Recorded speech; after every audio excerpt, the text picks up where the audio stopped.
Hello दोस्तों, welcome to my channel. कैसे हैं आप सभी? उम्मीद करती हूँ कि सभी अपने घर पर रह कर के सेफ होंगे, सुरक्षित होंगे। दोस्तों, बहुत समय से जुडिशरी के बच्चों की मेरे पास रिक्वेस्ट आ रही थी कि मैम आप हरियाणा जुडिशरी का जो प्रीवियस क्वेश्चन पेपर है आप एक बार उसको सोल्व करें, ताकि आने वाले समय में जिस तरीके से हिंदी पोर्शन से प्रश्न पूछे जाते हैं वो हमें ज्ञात हों। तो दोस्तों, मैं आज उसी का एक सॉल्यूशन, क्वेश्चन पेपर का सॉल्यूशन लेकर के आ रही हूँ। उस क्वेश्चन पेपर को ठीक से सॉल्व करें, आप सभी भी सॉल्व करेंगे मेरे साथ साथ, और उसको ध्यान से देखेंगे, पढ़ेंगे, सुनेंगे। इसलिए मेरे चैनल को लाइक करेंगे, सब्सक्राइब करेंगे, फॉलो करेंगे। और प्लीज़ मुझे कमेंट बॉक्स में एक बार ज़रूर बताएंगे कि आपके प्रश्न किस तरीके से पूछे जा रहे हैं, क्या आपको वो ठीक से समझ में आ रहे हैं कि नहीं आ रहे हैं। दोस्तों, शुरू करते हैं अपना 2019 हरियाणा जुडिशरी का पेपर।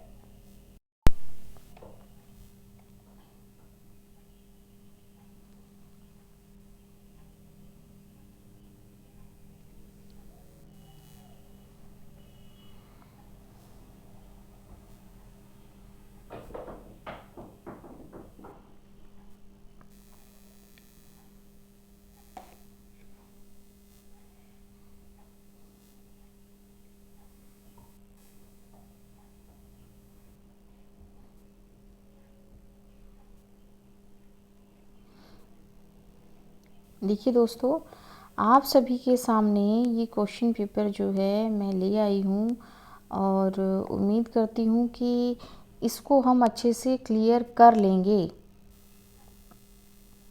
पहला जो प्रश्न दिया गया है वो है, सभी निम्नलिखित सभी प्रश्न अनिवार्य, नोट देख लीजिए। ये पेन काम नहीं कर रहा है, इसको चेंज करते हैं। सभी प्रश्न इसमें जो हैं वो अनिवार्य हैं। सभी प्रश्नों का उत्तर उसी क्रम में दें जिस क्रम में प्रश्न पत्र में वो दिए गए हैं। दोस्तों, कई बार हम क्या करते हैं, क्वेश्चन नंबर कर तो रहे होते हैं सोल्व नंबर 1, लेकिन उसकी संख्या डाल देते हैं 2। नहीं बेटे, ऐसे नहीं करना है।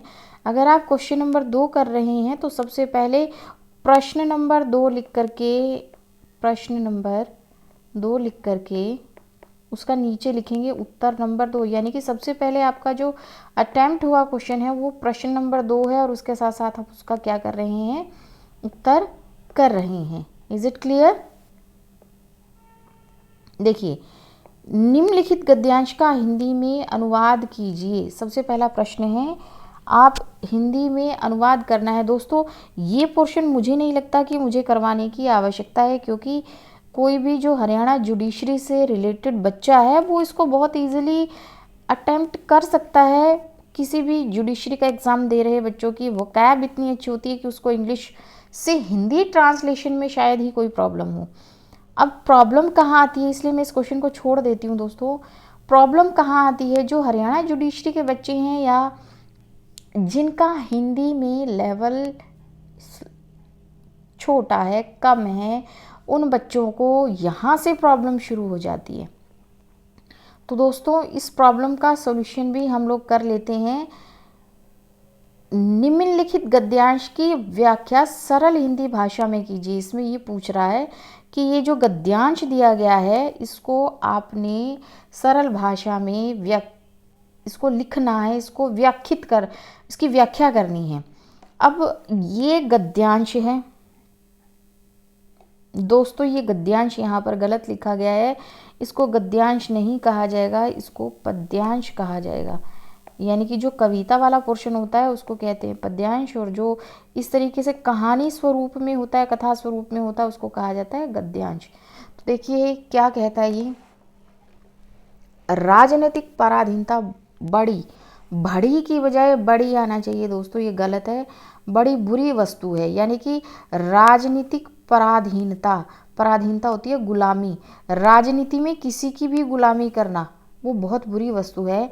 सबसे पहले मैं इसकी व्याख्या करवा रही हूँ, फिर उसके बाद उसको लिखने का तरीका भी बताऊंगी कि आपको किस तरीके से 15 में से 15 मार्क्स अचीव आप किस तरीके से कर सकते हैं। उसका पैटर्न मैं आपको बाद में बताऊंगी। पहले केवल इसकी सरल व्याख्या कर लीजिए कि आपको ये समझ में आना चाहिए कि पूछ क्या रहा है। राजनीति के क्षेत्र में किसी की भी गुलामी करना बहुत बुरी बात है। वह मनुष्य कभी जीवन यात्रा में अक्सर होने वाली सुविधाओं से वंचित कर देती है। वह मनुष्य को, कभी की बजाय यहाँ पर होना चाहिए को, यानी कि गुलामी जो है, राजनीतिक जो गुलामी है, वो जीवन यात्रा में होने वाली सुविधाओं से मनुष्य को वंचित कर देती है। यानी कि मनुष्य को जो अपनी जीवन यात्रा में जितनी भी सुविधाएं लेनी चाहिए, उनसे मनुष्य वंचित होने का अर्थ होता है रहित हो जाना। मनुष्य को वो चीज़ें नहीं मिलती हैं। क्या? गुलामी। अब अपने यहाँ एक कहावत है कि स्वाधीनता सबसे बड़ा सुख है और पराधीनता सबसे बड़ा दुख है।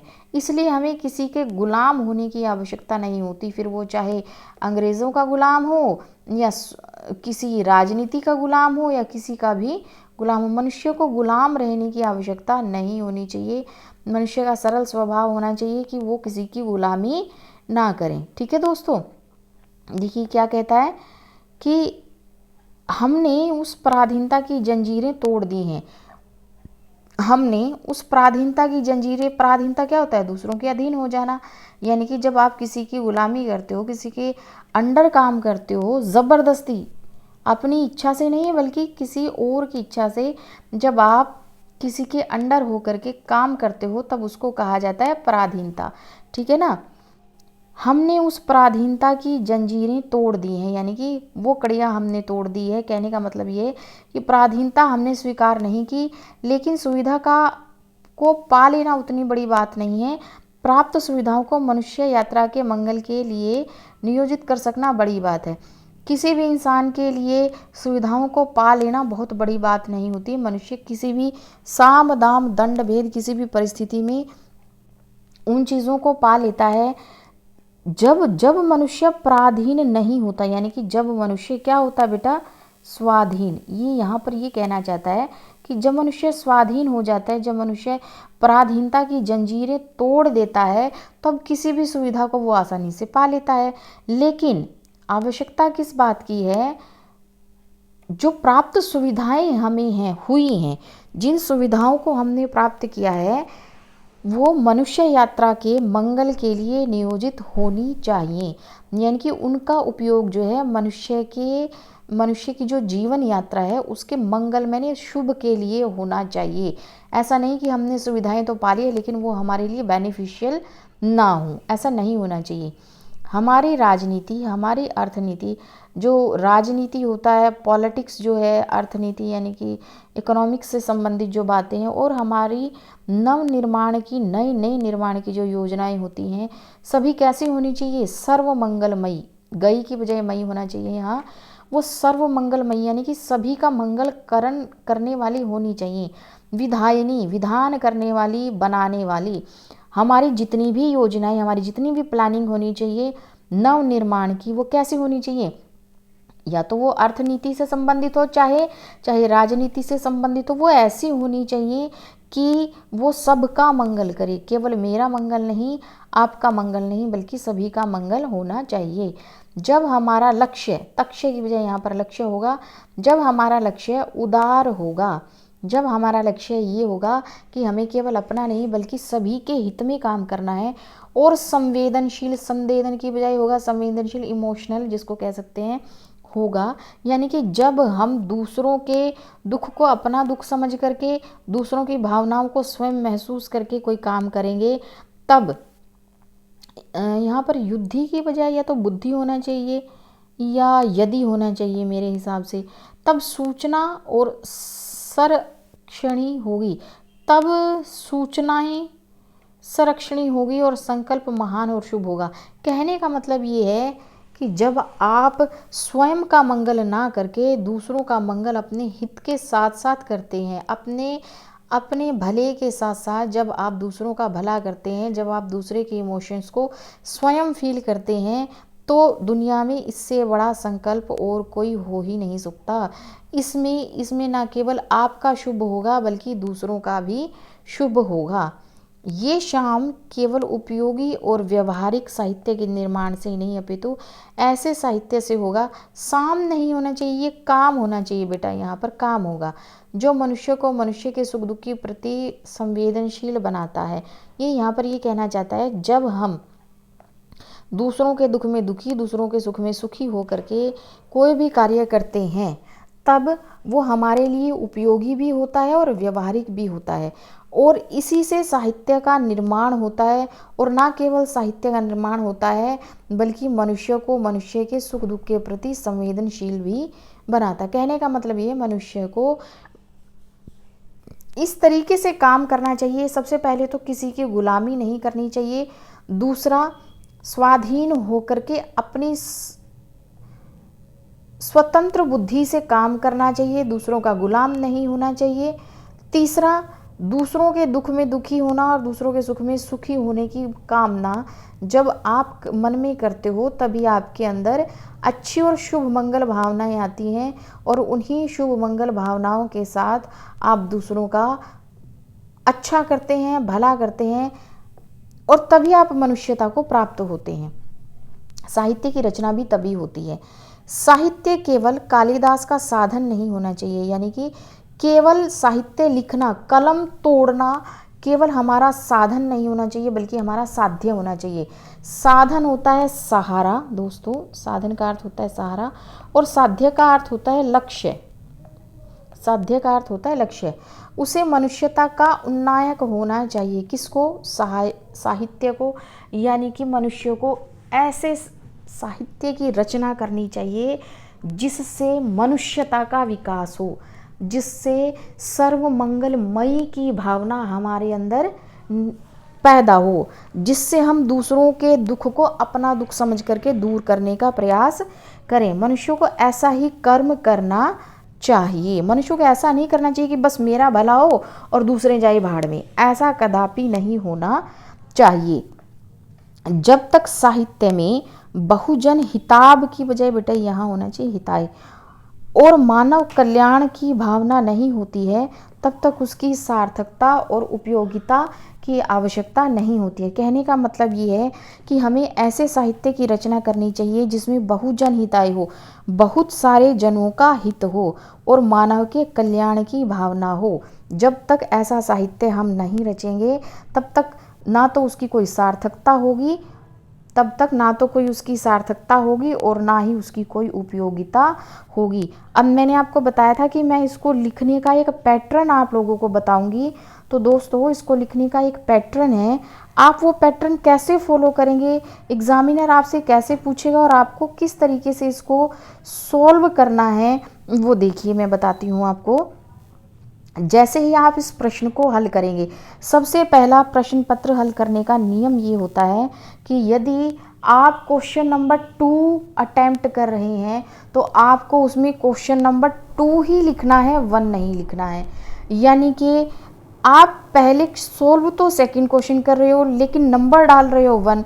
उससे एग्जामिनर को क्या धोखा हो जाता है कि इस बच्चे ने ये फर्स्ट क्वेश्चन को अटेम्प्ट किया है, वो फिर आपको बिल्कुल क्रॉस कर देता है। उसको ये समझ में आ जाता है हाँ भाई इस बच्चे ने बुद्धि का प्रयोग नहीं किया है। इसलिए दोस्तों मैं कह रही हूँ, अगर प्रश्न पत्र में प्रश्न संख्या 2 हल कर रहे हैं तो आपको ऊपर जो है प्रश्न नंबर 2 लिखना चाहिए और उसके नीचे लिखना चाहिए उत्तर नंबर 2 और फिर इसका हल जो ये लाइनें होती हैं यहाँ करना चाहिए।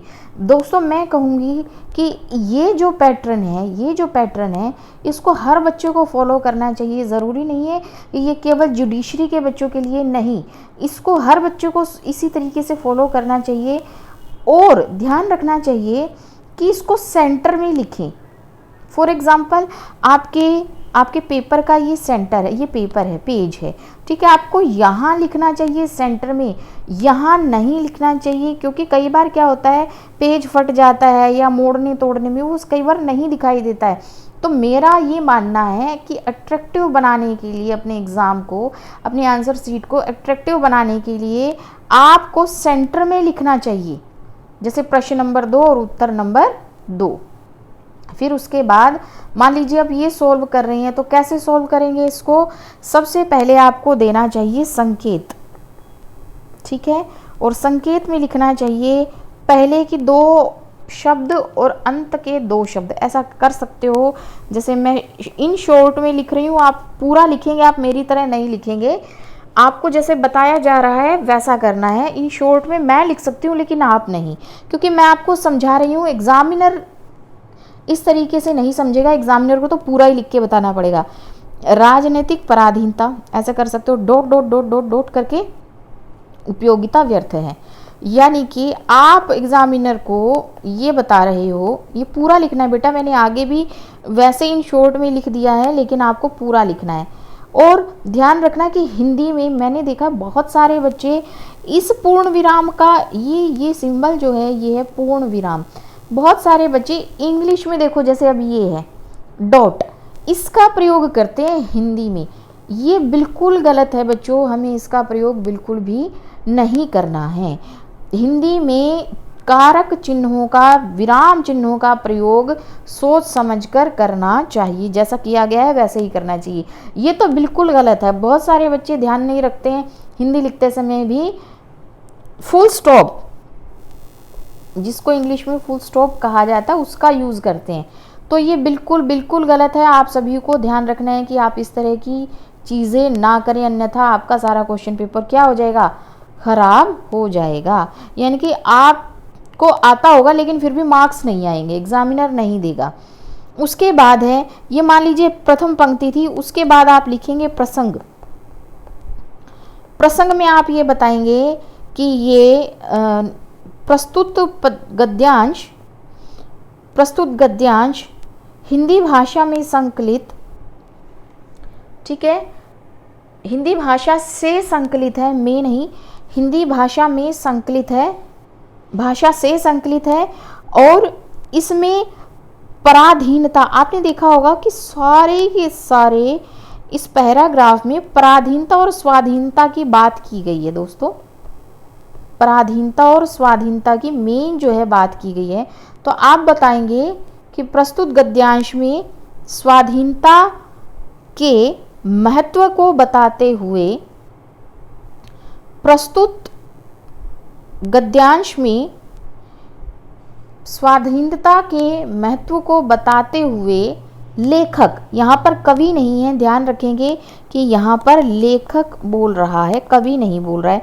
कवि पद्यांश में बोलता है, गद्यांश में लेखक बोलता है। क्या कहेंगे कि प्रस्तुत गद्यांश में लेखक ने स्वाधीनता के महत्व को बताते हुए कहा है कि जो व्यक्ति स्वाधीनता के साथ अपना जीवन जीता है वो उत्तम श्रेणी का मानव होता है, और मनुष्य का कर्तव्य भी यही है कि वो दूसरों के सुख दुख में साथ दे करके ऐसे जीवन जिए, या ऐसे कलम चलाए, या ऐसे साहित्य की रचना करे, या लेखक का कर्तव्य ये है कि वो ऐसे साहित्य की रचना करे लेकिन स्वाधीन होकर, किसी का गुलाम होकर नहीं।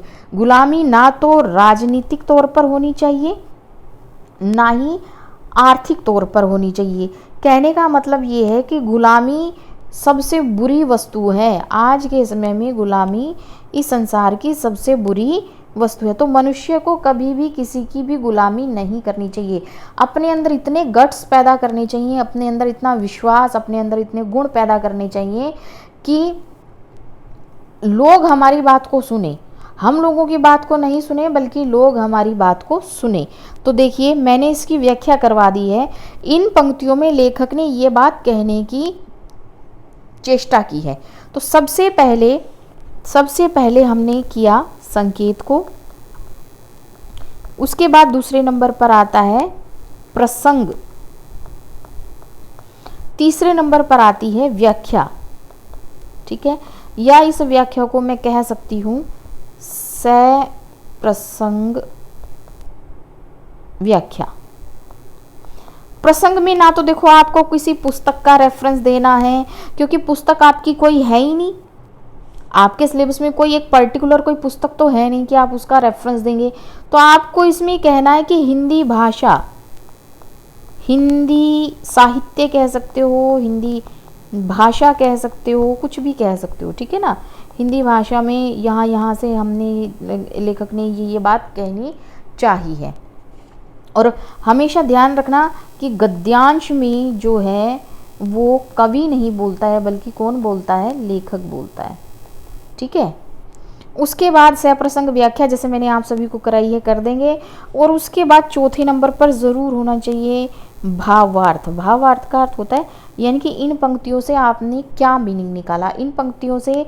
फिर आप लास्ट में भावार्थ में लिखोगे कि प्रस्तुत पंक्तियों से ये भाव पता चलता है कि मनुष्य को कभी किसी की पराधीनता स्वीकार नहीं करनी चाहिए, ना तो राजनीतिक स्तर पर और ना ही आर्थिक या अन्य किसी भी स्तर पर। मनुष्य को ऐसे काम करने चाहिए जो सबके मंगल की कामना से निहित हो, या ऐसे काम करने चाहिए, ऐसी संवेदनशीलता अपने मन में लानी चाहिए।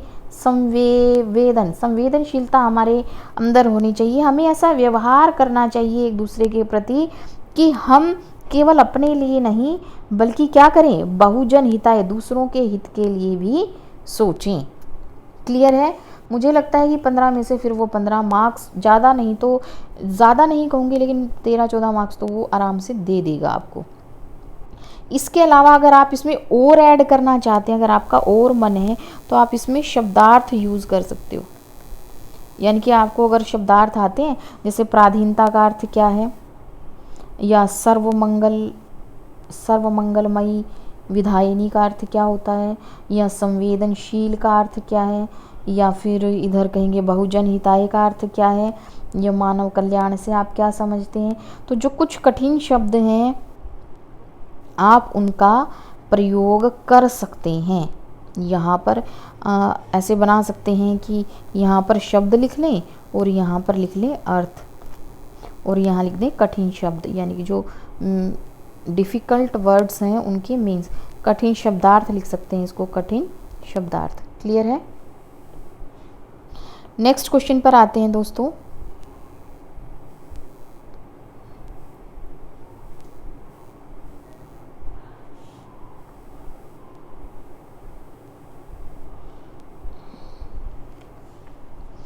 देखिए ये कह रहा है निम्नलिखित गद्यांश की व्याख्या कीजिए, और एक नहीं है दो हैं तो गद्यांश शब्द प्रयोग किया गया। यदि एक देगा तो वो लिखेगा गद्यांश, यदि एक से ज़्यादा देगा तो वो लिखेगा गद्यांशों की। और सॉरी, यहाँ पर गद्यांश नहीं आना चाहिए, मैंने आपको पहले भी बताया था कि यहाँ पर गद्यांश नहीं आएगा, इसका यहाँ पर अर्थ आएगा पद्यांश। पद्यांशों की व्याख्या कीजिए। अब दोस्तों मुझे पता है कि जो हिंदी साहित्य से संबंधित बच्चे नहीं होते हैं या जिनका इंटरेस्ट हिंदी लिटरेचर में नहीं होता है, उन बच्चों को बड़ी मुश्किल हो जाती है कि उनको पता ही नहीं होता कि ये पूछ कहाँ से रहा है। तो ये होना स्वाभाविक भी है, क्योंकि ज़रूरी नहीं है कि हर बच्चे का इंटरेस्ट हो हिंदी में, हर बच्चे का इंटरेस्ट हो ऐसा नहीं होता है। तो इसका जो है इलाज मैं आपको बताती हूँ कि अगर आपको राइटर का नाम नहीं पता है, यदि आपको राइटर का नाम नहीं पता है, आपको उसकी कविता का नाम नहीं पता है, तो भी आप उसको बहुत इजीली सोल्व कर सकते हो बिना ये बताए कि ये किसने लिखी है, कहाँ से ये पंक्तियाँ ली गई हैं। क्योंकि ऊपर भी देखो, जब हमने क्वेश्चन नंबर 2 का ए भाग सोल्व किया था तब भी हमें ये नहीं पता था कि ये बात किसने कही थी, किस राइटर की बात है, क्यों कही है ये तो पता चल गया, लेकिन किसने कही है ये बात हमें क्लियर तब भी नहीं थी और अब भी नहीं हो रही है। तो मतलब ये पर्टिकुलर किसी एक लेखक की बात नहीं करता है, ये आपको बताता है कि किसी भी राइटर की ये सोच हो सकती है। तो देखिए इसमें ये कहता है, ओ मेरे आदर्शवादी मन। दोस्तों इसका भी लिखने का यही तरीका है, सबसे पहले होना चाहिए संकेत, और संकेत में आप लिखेंगे ओ मेरे, और उसके बाद लिखेंगे रह गए तुम, और पूर्ण विराम लगाएंगे। ठीक है, ठीक उसी प्रकार से जो सेकंड सोल्व करोगे तो उसमें भी संकेत लिखोगे। दोस्तों मैं एक साथ इसलिए बता रही हूँ क्योंकि ये यहीं पर स्टार्ट है। तो इसमें लिखोगे सांप। अच्छा ध्यान रखिएगा, जैसे सांप के बाद इसने संबोधन चिन्ह लगाया तो आप संबोधन चिन्ह ही लगाएंगे, अपनी मर्जी से इसको छोड़ेंगे नहीं। यदि दिया गया है तो देना ही पड़ेगा, और इसका जो भी लास्ट जो इसके वर्ड्स होंगे वो आपको यहाँ अटेम्प्ट करने होंगे। ठीक है, उसके बाद है दोस्तों प्रसंग। अब आपको ये नहीं पता है कि ये कहाँ से पूछा गया है, लेकिन फिर भी इस पद्यांश के बारे में या इस पद्यांश के बारे में मैं जानती हूँ, मैं आपको बताना चाहती हूँ दोस्तों कि ये जो पद्यांश, गद्यांश नहीं है, ये पद्यांश है, जो है गजानन मानव मुक्ति बोध ने लिखा है। ये गजानन माधव मुक्ति बोध की रचना अंधेरे में से, उनकी रचना का नाम था दोस्तों अंधेरे में से लिया गया प्रसंग है। ठीक है, पद्यांश कह सकते हो इसको, लिया गया पद्यांश है। अब आपको इतना तो नहीं पता होगा, तो आप केवल इतना करें कि कवि यूज़ करना है। यहाँ पर आपको लेखक यूज़ नहीं करना है, आपको यहाँ पर कवि लिखना है। और यदि आपको कवि का नाम पता है तो ये तो सोने पर सुहागे वाली बात है, और यदि आपको कवि का नाम नहीं पता है तो भी आप इसको केवल और केवल कवि कह करके संबोधित कर सकते हो। ठीक है दोस्तों, इसकी सप्रसंग व्याख्या जो है मैं करवा रही हूँ। आप कैसे करेंगे?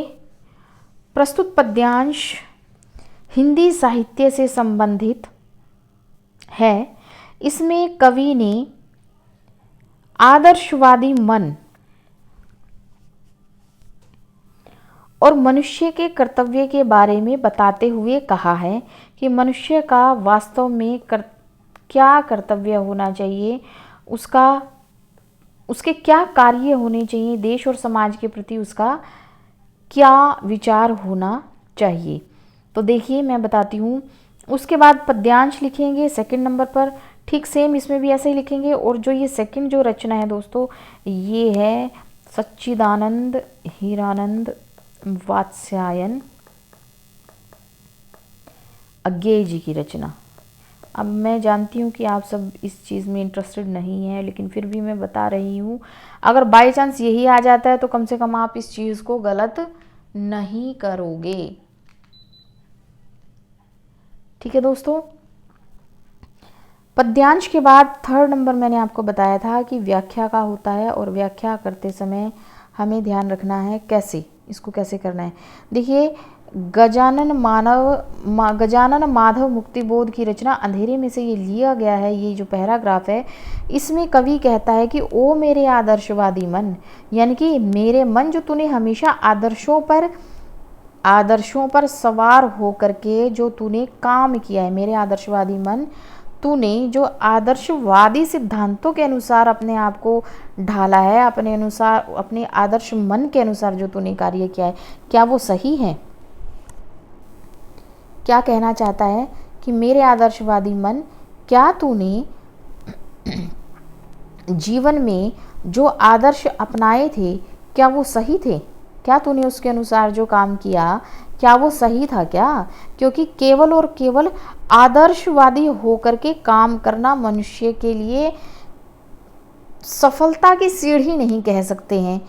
आदर्श के साथ यहाँ पर ये क्या कहना चाहता है, प्रश्न ही, आंसर ही फर्स्ट लाइन में छुपा हुआ है।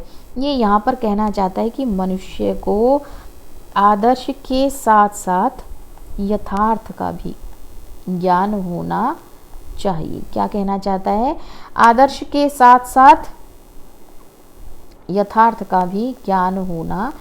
केवल थोथी बातें कह करके, आदर्शवादी बातें कह करके समाज को विकसित करने की जो सोच है वो कवि की नहीं होनी चाहिए। कहता है ओ मेरे आदर्शवादी मन, ओ मेरे सिद्धांतवादी मन। सिद्धांतवादी होता है नियमों पर चलना, कि हे मेरे मन, जो तूने सदा ही आदर्शों और नियमों पर जो चलने की चेष्टा की है, मुझे ये बता, तूने ऐसा इन दोनों के अकॉर्डिंग अपने आप को चला करके क्या किया है? तूने अब तक क्या हासिल किया है? प्रश्न कर रहा है स्वयं से ही कि तूने क्या हासिल किया है? कुछ भी तो नहीं, क्योंकि जो यथार्थ था ना, तूने वो दुनिया को दिखाया ही नहीं।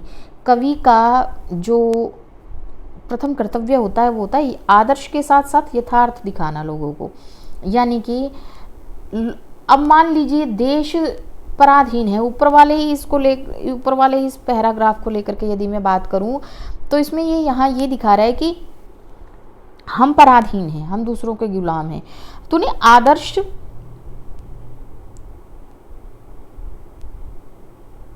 यहाँ आएगा दोस्तों,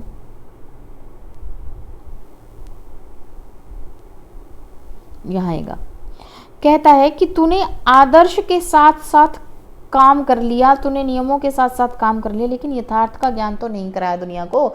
अब जो ये अंग्रेज हैं ये हमें गुलाम बना रहे हैं, ठीक है। तूने ये चीज़ तो लोगों को दिखाई नहीं, अंग्रेज हमें क्या कह रहे हैं और हमें उनके अनुसार कैसे काम करना है, तूने केवल वो तो बता दिया कि भाई मैं ऐसे काम करता हूँ, तुम्हें भी ऐसे काम करने चाहिए, लेकिन तूने यथार्थ का ज्ञान तो नहीं कराया लोगों को। कम से कम लोगों की पीड़ा तो दूसरों तक पहुँचानी चाहिए थी, तूने वो काम क्यों नहीं किया। कहता है तूने इतना सारा जीवन जी लिया, क्या जिया भाई, क्या जिया बताओ। जीवन तूने जो जी लिया, यानी कि नियमों और आदर्शों पर चल करके तूने जो अपना जीवन जिया, उसे क्या तो तूने हासिल किया और क्या तूने अपना जीवन जिया। देखो मैं जानता हूँ कि तूने अपना बहुत ज़्यादा जीवन जी भी लिया है, बहुत ज़्यादा जीवन तूने जिया है, तूने बहुत बड़ी बड़ी उपलब्धियाँ हासिल की हैं, मान सम्मान प्रतिष्ठा पदक तूने प्राप्त कर लिया होगा, लेकिन क्या निकला उन पदकों से, उस चीज़ से मिला क्या। क्योंकि जनता तो जागृत हुई नहीं, जनता को सच्चाई तो तूने दिखाई नहीं, केवल आदर्श और सिद्धांतों के अनुसार तूने बस अपना जीवन जी लिया, लोगों को दिखा दिया, तुझे पुरस्कार मिल गए और तू उसी में खुश है। दिया बहुत ज़्यादा, दुनिया ने तेरे को मान सम्मान प्रतिष्ठा सब कुछ दिया, बहुत ज़्यादा, खूब तेरे को प्रशंसा मिली, मर गया देश। लेकिन क्या हुआ अंत में, गुलामी में रहते रहते तेरा देश क्या हो गया, देशवासी क्या हो गए हैं, मर गए हैं। यानी कि उनकी अंतरात्मा मर गई, तेरी अंतरात्मा भी मर गई है और तूने उनकी अंतरात्मा को भी मार दिया है। अरे जीवित रह गए तूने संसार को मार दिया, तूने जब अपनी अंतरात्मा को ही मार दिया तो भला क्या तुम किस प्रकार से जीवित हो, मुझे तो यही समझ में नहीं आ रहा। क्या तुम अपने आप को जीवित व्यक्ति मान रहे हो। देखो मैंने इस कविता को पढ़ा है बहुत ढंग से, तो इसमें ये यहाँ तक भी एक बात कहता है कि तूने अपने काम को सिद्ध करने के लिए व्यभिचार का भी सहारा लिया है। यानी कि तुमने अपने आप को बड़ा करने के लिए, अपने आप की पहचान बनाने के लिए सब अनैतिक काम कर लिए, चाहे वो दूसरों के साथ हम बिस्तर होने की भी बात क्यों न थी। जब आप इसके पूरे स्टेंजा को पढ़ोगे ना, तब आपको ये बात समझ में आएगी कि ये यहाँ पर कहना क्या चाहता है। लेकिन मैं मानती हूँ साहित्य वाले बच्चे नहीं हैं आप, तो आपका इंटरेस्ट भी नहीं होगा और मुझे नहीं लगता कि आपको इतना ज़्यादा हिंदी साहित्य में घुसने की आवश्यकता है, क्योंकि वो आपकी केवल बौद्धिक स्तर को जानना चाहता है कि बालक का बौद्धिक स्तर क्या है। तो उसके लिए केवल इतना ही काफ़ी है कि आदर्श और सिद्धांतों पर चलकर तूने क्या किया है। केवल मान सम्मान प्राप्त कर लिया, बस ये जीवन ऐसा जी रहा है, इसका जीने का क्या फ़ायदा है। जी तो लिया लेकिन बहुत ज़्यादा भी जी लिया। तूने देश को दिया क्या, कुछ भी तो नहीं दिया, उल्टा तूने क्या किया, देश को मार दिया। सच्चाई का सामना नहीं करवाया, केवल आदर्श और सिद्धांतों की बात की, देश ही मर गया और केवल तुम रह गए हो। और अब तुम्हारा साथ देने वाला कोई भी नहीं होगा, तुम ही जीवित रह गए। तुमने देश को तो मार ही दिया। जो कड़वी सच्चाई थी, जो जनता की आवाज़ थी, तुमने उसको कभी उठने ही नहीं दिया। तुमने तो बस अपने आदर्श और सिद्धांतों पर चल करके जो काम करना था वो कर लिया।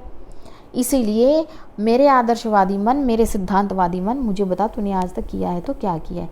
ठीक ऐसे ही भावार्थ लिखेंगे। फिर भाव कहने का भाव ये है, या कहने का अभिप्राय ये है कि हे मेरे आदर्शवादी मन, जो तूने आदर्शों और नियमों पर, सिद्धांतों पर चल करके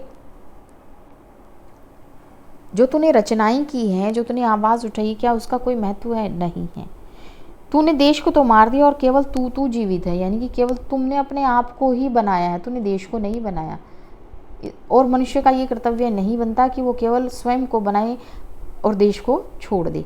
ऐसे ही कठिन शब्दों के अर्थ फिर यहाँ दे दोगे, भावार्थ में भी दे सकते हो या फिर यहाँ पर विशेष में दे सकते हो, विशेष में दे सकते हो। क्या कठिन शब्दों के अर्थ दे सकते हो, है ना। भावार्थ के बाद जो अगला कॉलम बना था वो ये था कि कठिन शब्दों के अर्थ यहाँ आप दे सकते हो। ठीक है, अगला देखिए, सांप। सांप कैसा होता है? जहरीला। ये कहना चाहता है कि कवि जो अज्ञेय जी हैं वो सांप के माध्यम से जनता को बताना चाहते हैं कि सांप, तुम सभ्य नहीं हुए। सभ्य होता है श्रेष्ठ मानव। तुम सभ्य नहीं हुए, ना ही तुम्हें कभी नगरों में बसना आया। जो जहरीला व्यक्ति होता है ना, वो ना तो कभी सभ्य होता है और ना ही वो दूसरों के साथ तालमेल बैठा करके चलता है। सांप के माध्यम से किसी दुष्ट व्यक्ति के बारे में कवि ने बात की है। वो कहता है, एक बात पूछूं, क्या तुम मुझे उत्तर दोगे? फिर ये डसना कहाँ से सीखा, विष कहाँ से पाया? तुम सांप तो नहीं थे मानव, फिर ये डसना कहाँ से सीखा? लोगों का बुरा, लोगों पर अत्याचार करना तूने कहाँ से सीखा? और ये विष कहाँ से पाया? इतना जहर तेरे अंदर कहाँ से आ गया? प्रभु ने तेरे को मनुष्य बनाया और तूने मनुष्यता का एक भी गुण हासिल नहीं किया। कहाँ से सीखा, कहाँ से पाया? कवि यहाँ प्रश्न कर रहा है एक ऐसे दुष्ट प्रवृत्ति के मानव से जिसने कभी भी मानवता को स्वीकार नहीं किया, जिसने स्वयं को कभी भी आशावादी नहीं बनाया, जिसने स्वयं को केवल और केवल ऐसा प्रस्तुत किया कि वो केवल दूसरों का क्या करे, बुरा ही करे, दूसरों का भला ना करे। सभ्य मनुष्य के बारे में बताया है कि सभ्य मनुष्य का कर्तव्य है कि वो दूसरों का भी हित करता है और अपना भी हित करता है। जबकि यहाँ ये सांप यानी कि दुष्ट व्यक्ति के माध्यम से बताना चाहता है कि पता नहीं तुमने सीखा कहाँ से है, ये डसना कहाँ से सीखा। क्योंकि मनुष्य की जो वास्तविक प्रवृत्ति है वो पाशविक नहीं है और ना ही वह जहरीली है। पता नहीं, पर मनुष्य तूने ये कहाँ से सीखा और कहाँ से पाया है। ठीक है, उसके बाद है प्रश्न नंबर 3, अशुद्ध को शुद्ध करना है। ब्राह्मण कैसे लिखा जाएगा दोस्तों, मैं बताती हूँ। ब्राह्मण लिखा जाएगा ऐसे, ब्रा है मैं अण, ब्राह्मण। मर्यादा ऐसे लिखा जाता है, मर्यादा। लक्षण नहीं होता है, लक्षण, सॉरी लक्ष्मण लिख रही हूँ गलती से, ये होता है लक्षण, लक्षण। उसके बाद है दायित्व, ऐसे नहीं लिखा जाता है, दायित्व होता है। उसके बाद रचयिता नहीं होता है, रचयिता होता है, रचयिता। भरिष्ठ नहीं होता है, भ्रष्ट होता है, भ्रष्ट। न्यायोचित नहीं होता है, न्यायोचित ऐसे लिखा जाता है। उसके बाद है सन्नाटा नहीं होता है दोस्तों, सन्नाटा होता है, सन्नाटा, सन्नाटा। ऊर्जा को ऐसे लिखा जाता है। ये आपके प्रैक्टिस पर डिपेंड करता है कि आप शुद्ध अशुद्ध शब्दों को किस प्रकार से समझ रहे हैं या देख रहे हैं। ध्वनि जो है ये गलत है, ये ऐसे नहीं आएगा, ये भी मैंने गलती से लिख दिया है, ध्वनि ऐसे लिखा जाता है। क्लियर है। अब ये नेक्स्ट क्वेश्चन में पूछता है अशुद्ध वाक्यों को शुद्ध कीजिए। मीरा भक्ति काल गलत लिखा हुआ है और कवि नहीं होता है क्योंकि ये लेडी है, मीरा के बारे में बात कर रहा है। तो सबसे पहले है यहाँ पर छांट लीजिए, भक्ति काल ऐसे लिखा जाएगा और कवि की जगह क्या लिखना चाहिए, इसको कवयित्री लिखना चाहिए। तेरे को कहाँ जानू है, नहीं, तेरे को कहा की बजाय तो आना चाहिए कहाँ, और जानू की बजाय आना चाहिए जाना है। वे परस्पर एक दूसरे से झगड़ने लगे। दोस्तों परस्पर और एक दूसरे का मतलब सेम होता है, तो या तो परस्पर ही रखें या फिर एक दूसरे से ही रखें, दोनों का एक साथ प्रयोग नहीं होगा। या तो इसको काट दो, इसको रख लो, ऐसे कर सकते हैं। वे एक दूसरे से झगड़ने लगे। उसके पास अनेकों पुस्तकें हैं। दोस्तों पुस्तकें ऑलरेडी प्लूरल में है तो अनेकों की बजाय ये चेंज नहीं होता, अनेक अव्ययी शब्द है, अनेकों नहीं होता है, अनेक ही रहना चाहिए, अनेक ही होना चाहिए। उसके बाद है कल भोर घना अंधेरा छा गया। भोर होता है सुबह, और सुबह में क्या होता है भोर। कल भोर, भोर नहीं आना चाहिए, भोर वैसे सुबह के लिए यूज़ किया है, कल सुबह घना अंधेरा छा गया। कल भोर, भोर शब्द यहाँ पर अटपटा सा लग रहा है, इसको कहना चाहिए कल सुबह, प्रातः, प्रातः कह सकते हैं। कल प्रातः घना अंधेरा छा गया, था होना चाहिए फिर अगर पास्ट की बात कर रहे हैं तो। छा गया, हाँ ये पास्ट की ही बात कर रहा है। कल, कल तो इसका मतलब पास्ट ही है ना, कल पास्ट की बात कर रहा है तो कल भोर की बजाय प्रातः शब्द यूज होना चाहिए। कल प्रातः घना अंधेरा छा गया, और गया के बाद था भी लगना चाहिए, या कल भोर भये, कल भोर में, कल भोर होने पर, ऐसा भी हो सकता है कल भोर होने पर घना अंधेरा छा गया था। ये चीज़ें जो मिसिंग है वो आपको ठीक करनी है। उसके बाद है नेक्स्ट क्वेश्चन, देखो, ऊंट के मुंह में जीरा वाक्य में प्रयोग कीजिए। दोस्तों मैंने आज ही आपको एक वीडियो डाली है जहाँ पर इनके अर्थ लिखे गए हैं, पूछे गए हैं, वाक्य में प्रयोग किए गए हैं। ये वीडियो बहुत ज़्यादा बड़ी बन रही है, इसलिए मैं चाहती हूँ कि जो नेक्स्ट वाला जो पोर्शन है इसको मैं आगे वाले वीडियो में लेकर के आऊँ। तो दोस्तों कल मैं आपको चौथा और पांचवा प्रश्न, क्योंकि निबंध वाला जो प्रश्न है वो काफ़ी बड़ा हो जाएगा, मैं आपको ये दोनों ही प्रश्न अगली वीडियो में लेकर के आऊँगी, सोल्व कराऊँगी। तब तक के लिए दोबारा से इन चीज़ों को देख लीजिए, और जहाँ पर आपको समझ में नहीं आ रहा है कमेंट बॉक्स में कमेंट करके बता दीजिए। इनका अर्थ मैं आपको बताऊंगी और वाक्य में प्रयोग भी बताऊंगी। और कल इस क्वेश्चन को, क्योंकि ये बहुत बड़ा है और 30 नंबर का है, हम इसको डिस्कस करेंगे आप लोगों के साथ। तब तक के लिए मुझे अनुमति दीजिए, मेरे चैनल को लाइक कीजिए, सब्सक्राइब कीजिए, कमेंट कीजिए, और जो आपका बेल आइकन है उस पर ऊपर जा कर के ऑल जो है लिखा आता है उसको ऑन कर दीजिए, ताकि नेक्स्ट आने वाली जो वीडियोस हैं वो मैं आप तक पहुंचाती रहूं। घर पर रहिए, सुरक्षित रहिए, टेक केयर, बाय बाय।